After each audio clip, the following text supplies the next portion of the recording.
Welcome back. The Grand Rapids International Wine, Beer, and Food Festival is just a few weeks away. One night of this community favorite event is dedicated to raising money for charity. This year, Hospice of Michigan is benefiting. Hospice of Michigan Director of Philanthropy, Matt Hoffman, is live in studio with us this morning. Thanks so much for being here. Thank you for having me. Yeah, absolutely. So for those who don't know, first explain to us what Hospice of Michigan does for our state. Absolutely. So we are a nonprofit organization that provides hospice care. We also have partners that provide palliative care as well.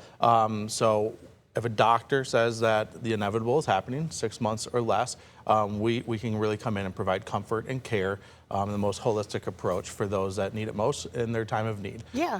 We work alongside families as well for grief counseling, and we really can provide a lot more than just that hospice care. Wow. I mean, such important services. While it's something none of us want to talk about or go through, I mean, it happens to all of us, right? Yep. And so those are plans that you maybe want to at least have some idea about should that time come to be. Why is there a need for hospice care? I mean, like I said, all of us will be in that position at some point in our lives, but why is that type of care necessary for someone maybe less than 6 months away from that time coming? Yeah, that's a great question. I think, for me, I have a personal connection to hospice care with family members, and my grandfather said that he wanted to pass on his own terms. He didn't want to be hooked up to all these machines and pass away in the hospital. He wanted to pass away in the comfort of his own home. And so we really do provide just that comfort approach. We're not prolonging the inevitable, but we are making sure that those that are going to pass away are the most comfortable they can possibly be. Well, that brings me to another question, because I think people hear about hospice care and they think something similar to a nursing home or something like that. But you mentioned your grandfather wanting to pass on his own terms and even stay at home. Is that an option to get that hospice care at home? It is. So we can go into facilities. We partner with a lot of facilities in West Michigan and then across the state as well. We can go into your homes. We can go into work with the VA. There's a lot of different areas where we can be involved.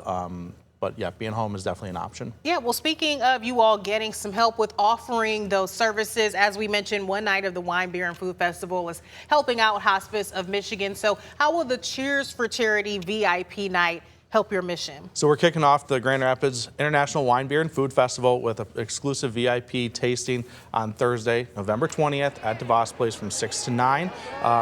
This year's event will benefit the We Honor Veterans program.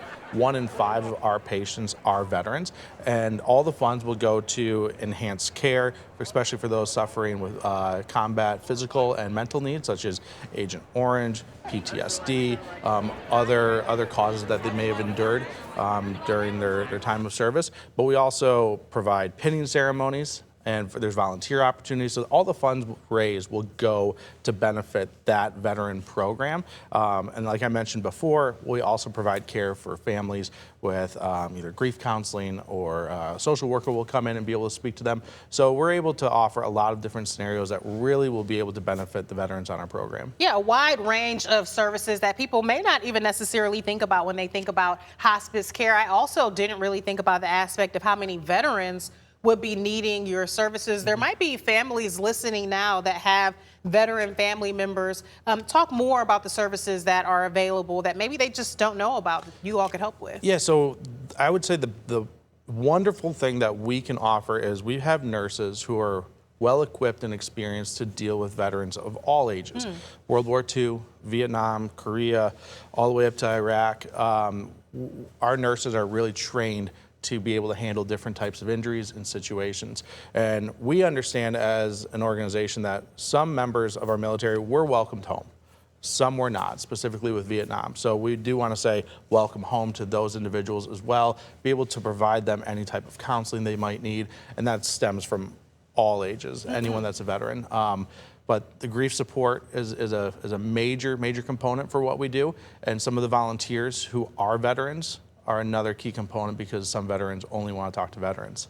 And that's very beneficial as well to have those on our side. Yeah, sometimes that care is tailored just a bit differently Absolutely. to service our veterans, and it's great to hear that you all have those resources from them, especially as we look ahead to Veterans Day being really, I think, 1 week before the event takes place. So what do we want people to keep in mind with the needs that are maybe there in that community specifically? I think all needs are different, of course. However, from a hospice perspective, the most funds that we can raise to benefit our We Honor Veterans program will be able to provide us excellent and outstanding care for the foreseeable future. Nice. So, of course, the funds raised will benefit the veterans on our care now, but we're also looking for the next year, 2, 3 years down the line. And we really want to be able to provide comfort care at the most important time and honor those who have served us. Absolutely. What am I leaving out that you want to be sure people understand about what it is that you offer, maybe some of your services, or the event that's coming up at the festival? I'll stick with the event because I think it's going to be a remarkable evening. Yeah. As I mentioned, 6 to 9 on November 20th at DeVos Place.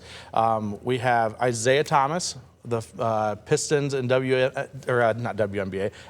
legend, Wow. who will be joining us to do a special welcome at the event. Very cool. And I'm happy to announce that Zach Filkin, owner of Filkin Vineyards and the lead guitarist from One Republic, will also be making a special appearance on that evening. We will be offering a live auction, a silent auction, and numerous wines and food tasting initiatives throughout the entire evening as well. So it's going to be a remarkable event. I've had a chance to check it out. One year we're showing video now of what it looks like at the wine fest there, and it's always a good time, always a large crowd. It sounds like this night in particular, because it is a separate from the event in that this is a VIP night, Cheers for Charity, and so make sure you look specifically for that event if you're wanting to help out with this cause. Matt, I really appreciate your time this morning, joining us early to tell us about these important services. Thanks for being here. Thank you. We'll be back right after this.